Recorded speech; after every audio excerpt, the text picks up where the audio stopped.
Well, good evening, everyone. Here we go again, 8 o'clock. We're on time tonight, and it's the 22nd of November, middle of the week, Wednesday. The weeks are just flying by, and things are happening. So you've probably already seen that Sterner, in fact, after we got off the tracker last night, sometime shortly after that, boom, up popped Sterner. So she got away and got off the slip, and they're now making their way towards Auckland, which is really great.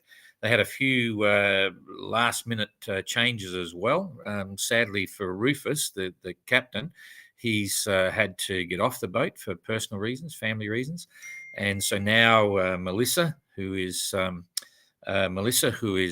previously the chief mate, has taken over the role as captain, and one of the crew, not Stefan. Oh, jeepers, I've forgotten now, has taken on the role of mate. We've approved all of that, and the work that they undertook on the rudder and steering system has been all approved by a surveyor there. So they've signed off on the surveyor and managed to get all the immigration done. So they're on their way, which is all good news. And we're happy to see them there. And they're sailing now with 7 crew. Previously, they had 8. The minimum crew required for adventure class is 6. So that's all okay. And I should say that Melissa is very well qualified as skipper. She's got all the tickets and she's been out there quite a bit, and she's now got a hell of a lot of miles on Sterner as well. So they're now on the hunt, and just about 100 miles behind Explorer. So let's go over there and see, where are we? See, here we go, tracker, boom, boom, see what's going on. And I get my copy up here. So again, the fleet now is extremely spread out. If we go to the back of the fleet compared to the front of the fleet, 3,584 nautical miles between the tail enders and the middle. Interestingly, you can see there, that's the Great Circle route, that big curve between there. So it's pretty much the way to go. They haven't been that far off the most direct route so far, and everyone in the fleet's been making amazing times. And generally, along the roaring 40s here, the weather has been pretty good, as you know. Anyway, we'll come back and focus on the tail enders right now. The two you can see here, in fact, I've got a hunch here. You're probably about to see Sterner sail straight under and around Explorer. Anyway, we'll see how we go. Usually the rule of thumb when you're leaving anywhere here is you head southeast until you hit the westerlies, and then you rocket off. And Explorer is now heading out to the east already.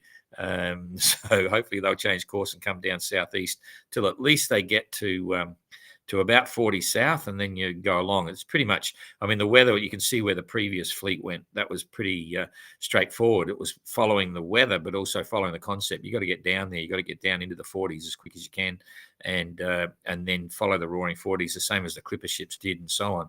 So right now, Sterner's doing 7.1 knots, or this was at 4 o'clock UTC, 5 o'clock local time in France. 7.1 knots, and they just kicked in, started up, had done 119 nautical miles, which is pretty good. Explorer, on the other hand, is going a bit faster, 8.5 knots, which is pretty quick for Explorer. That's very good, and did 159 nautical mile day. It's kind of cool. But as I was saying, you really do need to get down there. So we'll just quickly push through the weather. So this is the first day. You can see it's already starting to get light up here. The stronger winds have disappeared. Very nice sailing. But you can see just by going to the east, you can see where the most wind is. It's down here. So if they're not careful, they're going to park. You can see straight away. Where do you want to be? You want to be down here. That's where the breeze is. Anyway, Sterner's making their way down that way, and let's wait and see what Explorer does. Hopefully they'll start heading down and not park it up there. So it's generally every time you look, there it is, pushes in. That's 2 days out. 2 days out, there's a reasonable amount of breeze coming through there. But again, this is a much better spot down here. So it's not going to be fast sailing like the rest of the fleet managed when they took off. There's quite a few holes there to negotiate. But then eventually it's all in the roaring 40s down here. So we'll keep an eye on it. It's great to see they're both going, and the distance behind at the moment, we've got about 100 miles. So Sterner's about 100 miles behind Explorer right now. They're in touch with each other, which is cool. I'm sure they'll be talking on the radio, which is even better. and all is well for them. So now we'll click back one and get right along here. We had one call today from, in fact, we had 3 SoundClouds, and I just asked Jane to put up Jean-Christophe from White Shadow, get his SoundCloud up on Facebook. You can go to the website and listen to them all. But it's always a pleasure to talk to Jean-Christophe. He just puts it out there, I don't have to say anything. He just starts talking and telling us what he's up to and what the crew have been doing and all the things that have been happening, and it's fantastic. So that was kind of cool. And then we had one from we had another call from Spirit of Helsinki, and they got into a bit of strife. They that photograph that we saw, you may see a crew member in the water on a sort of a Chinese jibe and so on, had a couple of those and wiped out sets of stanchions and broke battens in the mainsail and all sorts of little issues. So they've now decided to effectively pull their head in a bit and go a bit slower. They said they were getting a bit too enthusiastic, and that may explain why for a few days back there they were going slow. They ripped the main, have that off. They had the main down 3 times. They got a sailmaker on board. It took him 7 hours to fix up some of the bits on the mainsail. So they had a few sobering moments. But the interesting thing is here, look at that straight line sailing. That's the way to go. So all very interesting, and you can get those SoundClouds if you want to listen to Spirit of Helsinki, and that's an interesting one to say the least. That will be up today as well. I think it's already up. Team put that up this afternoon. So White Shadow, 6.4 knots, 174 nautical mile day. Pretty good. Nice sailing conditions there. Jean-Christophe mentioned the fact that the sun was shining and all's very good. They're having a great time. Everything's cool for White Shadow. And interesting, there was discussion there about, I'm always fascinated to see what watch systems they're using. White Shadow has 2 watches of 6 people each. They have 12 people on the boat, and it's getting so cold, they decided that each watch system will be split. So they have 6 in the cockpit, 3 in the cockpit, and the other 3 that are on watch will be down below staying warm with the heater. So they're noticing it a little bit. Neptune, 8.7 knots, 213 mile day, really pushing along in these stronger winds. That's 30 knots probably, gusting 40, be 4 meter seas, very much different than White Shadow. They're up a bit higher, so getting a bit less. Spoke to Evrika today, very happy with what's going on and enjoying, really seriously enjoying the ride. If you've seen their video clip, which we put up on Facebook, you can see it's sort of party time. They're having a great time, family and friends crew, which is keeping everything running smoothly. Quite fast too right now, 9.6 knots, 200 mile day, so they're making good progress. Then Galliana with Secure and Outlaw, both side by side. I'll just push this up a bit so you can see it a bit better. Side by side, in fact, let's just see how far apart they are. I'll just put the cursor on here and here. 9 miles, so that's still a fair way apart, but they'd be on VHF if they knew they were side by side. Galliana with Secure doing 8.5 knots, 209 mile day. And what did we spoke to Tapio yesterday, so that's already up on SoundCloud. He hates his Iridium phone. It keeps chopping out on him. And I think it's his aerial. There's a difference in performance on their satellite phones for each boat. Some have got really good aerials and good transmission, but others sometimes play up. Outlaw, 7.8 knots, 195 nautical mile day. They called us today wondering whether we were going to give them a weather warning. The fleet's now starting to get some of the Australian weather forecasts. The Australian operator speaks too quickly, apparently. Fancy that.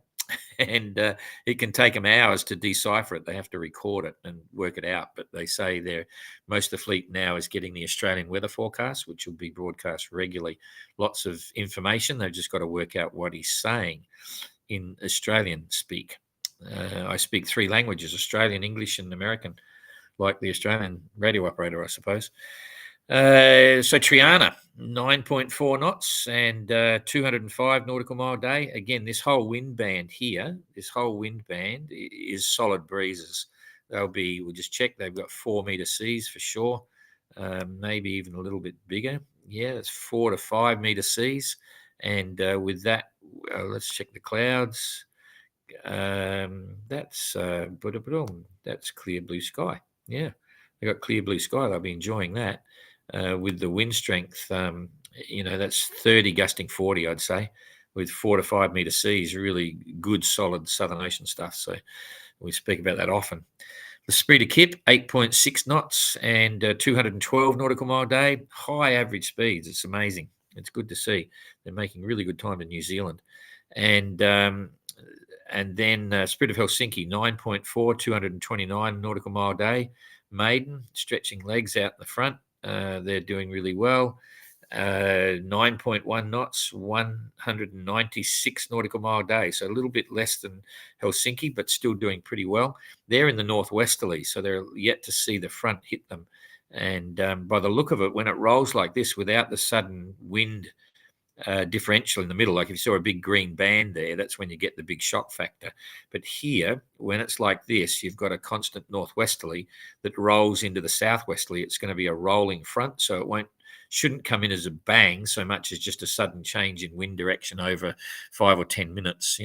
It's when you get that band of no man's land in between where you can get hit with a sudden thing from 10 knots to 30 knots, bang, or even more violent. It just depends on the nature of the system.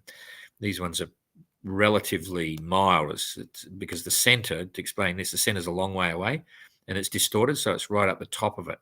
And this is the front coming all the way around here from the centre of the low up the top, and it's pretty what I'd call soft, even though they'll be thinking it's not soft at all. And jibing angles at night are always a big issue, a huge issue. The helmsman needs to see where the wind is, because when it hits you, you can get disorientated very easily. But they've all got electronic instruments, so that should be not too bad. Translated 9, 7.9 knots, 223 nautical mile a day. Happy with that, and this is where it gets very interesting, folks. If you notice that, second in line honours, second in IRC, second in flyer class. And in fact, this is even more interesting. Maiden, third in line honours, third in IRC, third in flyer class. So look what we've got here. Penjuik, 6, first in line honours, first in IRC, and first in flyer class. So they've absolutely stretched the whole thing forward, pushing forward. And Penjuik's doing really well, but it's all about to change. They're going to slow down a bit. You can see, jeepers. I haven't been on the right weather. Sorry. All of that. Okay. So you can see here, Triana, just a quick one there. I'd left that on the weather from right back in Explorer and Sterer. Anyway, you can see the conditions here are quite good. In fact, that means their speeds doing 9.6 in this weather, which is quite mild, is pretty good. The Speeder Kip 8.6. They're keeping the average speeds really high, 9.4, and this is quite mild. This is the 15 to 20 knot realm at the moment. So everything I just said before was a bit of what we call a furphy. So sorry about that, but you can see this is the weather they've got. And the thing that caught me was Penjuik wasn't meant to be getting headwinds yet. So I thought, I knew that, but I missed it with the others. So, everyone's doing really well. Triana's the one that's got the heavier weather, and the rest of them enjoying the ride. Penjuik's going to get hooked up in this change here that looks very narrow. Doesn't look as if they've got it at the moment, because 10 knots is pretty quick and that looks soft in there. But they're heading for the waypoint, and then they'll head around. And what I was going to say, because I knew this, was that when we look at the weather now we know what's going on. I think I explained all the details on the box there. Yep. The weather is going to change, but very slowly. And what you'll see, if this is pushing through now, I'll come through in the next 24 hours, is, okay, so here we go. That's 24 hours. So Penjuik's still moving fast, but what's going to happen to Maiden here? She's going to slow right down. She could be, Maiden's going to be up here somewhere, a little bit further forward, not too bad. But someone's going to fall in the hole here and stop for a bit. Translated 9, they should be okay. They're going to ride it up here. They'll have spinnakers up, and with this following breeze. So that's the next 24 hours. And the distance-wise, if they do 200 miles is only, it's out here. So this time tomorrow, the tracker Translated 9 will be about here. Maiden they won't be 200. They'll be more like 150. They're probably going to be here and still in the light. Helsinki will be in the light. maybe the speed of keep, or they're heading down a little bit, but they'll probably be down here, so they'll be light as well. Whereas if we look at Penduic in 24 hours, she's going to be somewhere around here, so still thumping along. Okay, Neptune will be ahead of this front coming through, or the northwesterly, and White Shadow could be in a bit of trouble there. They're up high, so they're on the wrong side of the low there. It's going to go in front of them, but it'll push them down. So I think you're going to see White Shadow slow down as well. So that's 24 hours. If we then keep going with that for another 24 hours, you see the center of the high moved really rapidly across. Okay, so these guys here will start sailing again. They'll start sailing, and then this is now 48 hours from now. And this is what I was expecting, because I saw this afternoon. You'll see Penduic gets in a bit of a bind then, because she'll be up here somewhere, 400 miles out, something like that. And she's got the choice either to stick with the headwinds or head down. If she heads down to get on the other side of it, she's going to get hooked up in this no wind zone and get a bit trapped, depending on how fast the center of the high moves to the east. And it will move. There's no question about that. These guys here, there's plenty of wind down here, but it's going to pass under them as it goes across, because in 2 days, Neptune, for instance, will be up where Triana is now. And so it's going to move underneath them. So there's no weather warning for any of these boats. They're going to miss this little puff. And so let's just play this out a little bit more and see if that high is going to go up or down. Okay, so this is day 3. So that's 3 days out. And 3 days out, we'll use Penduic. 3 days out, probably 500 miles. Headwinds again, but I think what you'll see now is I think you'll see Penduic start to head down. He knows that there's going to be more breeze down here. Should be getting good forecasting from Australia. They'll know exactly where the center of this is, and they know that they can't stay on that side of it. Otherwise, they follow it on the wrong side forever. And as it's moved in front of them, as soon as they can, they'll start riding this sort of northeasterly down, and they'll get down lower, get down here. That's where you want to be, closer to the 50s. It's a high 40s. There's 40 degrees south, 50 degrees south. Get under this. It's like the South Atlantic high. You've got to get on the bottom side and then start following along. And if they can do that, we'll forget about the rest of the fleet. We'll just push this out to the next day. Push this out. There it is there. And that's fine. Penduic will ride this northeasterly and keep riding down, and then it'll probably rotate around. Yeah, you can see it's rotating, so they'll be able to ride that down. They've got some big northerlies there and keep riding under that. But when are they going to get a chance to come up? Now it gets interesting, because, dare I say it, even though this is all Southern Ocean and you think the land doesn't have an effect, like the continent, or Australia is an island, actually. It's one of the world's biggest islands. But anyway, it actually does have a compressing effect here. And so you come under the influence of all these land issues, and that's where you can see straight away it's not like the Southern Ocean anymore. Becomes a bit tactical and a bit more mix up with the weather because of the landmass of Australia and New Zealand and all that. So the Tasman can be quite challenging. So I think that's enough for now. We'll follow that through, but everyone's had an incredible ride so far. So long may it last. We will have a look at the leaderboard just quickly to see how far behind Penduic is translated in terms of handicap. Line honours is easy to see. That's all stacked up. We don't need to look at that. We're interested in IRC because now it's gone back to Penduic. So oh, jeepers, there's only an hour in it. So translated is less than an hour behind Penduic. So the hunt's still on, and Maiden is 3 days behind. So that's real back and forward routine. But I'm sure if Penduic could see that, they'd be very happy to know they're 111. And translated as 222, and Maiden is 333, and so it goes down the rankings.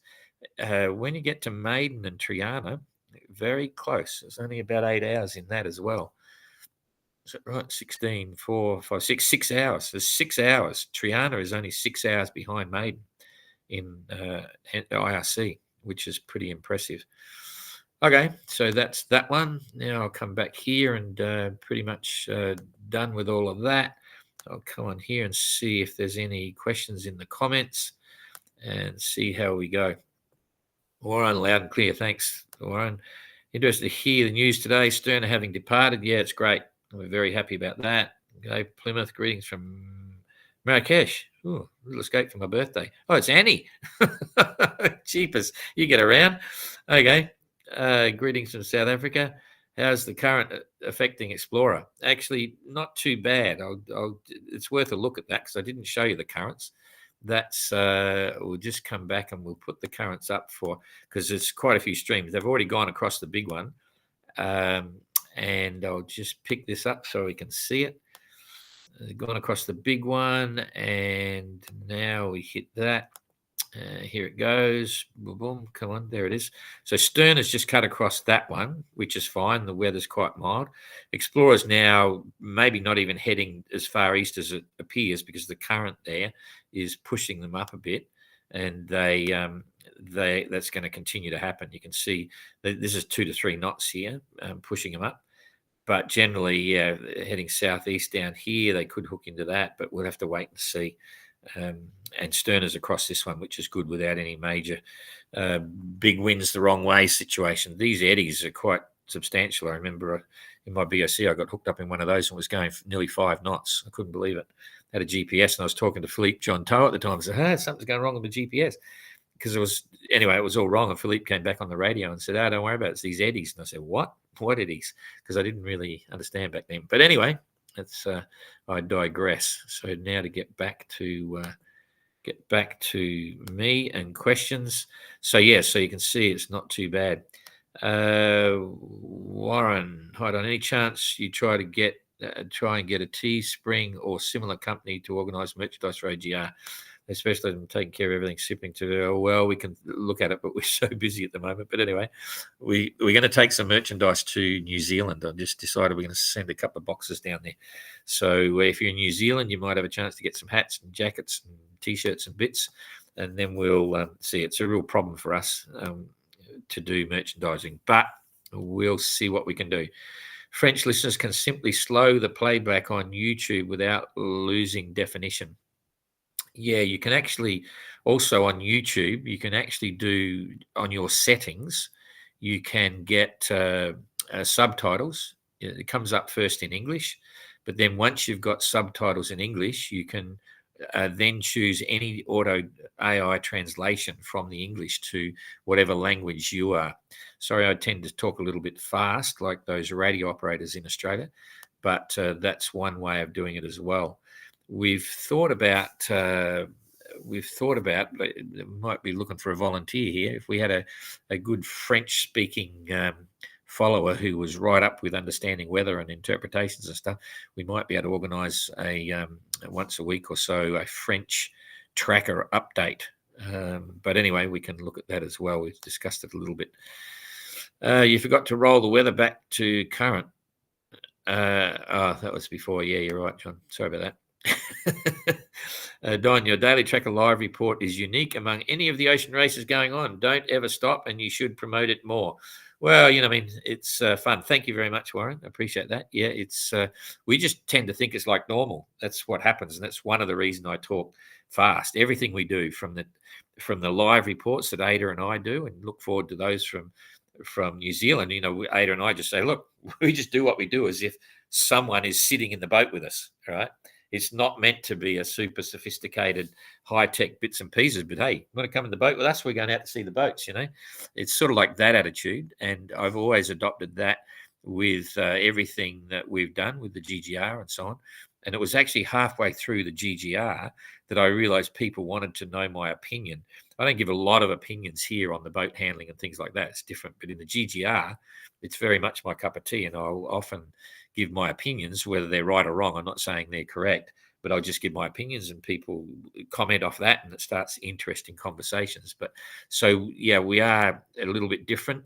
It's also born out of budgets, We don't have huge budgets, so we try and rethink this out of the box. And we do it because we love what we're doing. Everyone in the team is here. None of us are here for the money. We don't get money, but anyway, I shouldn't keep saying that. But because we're not crying poor at all, we're okay.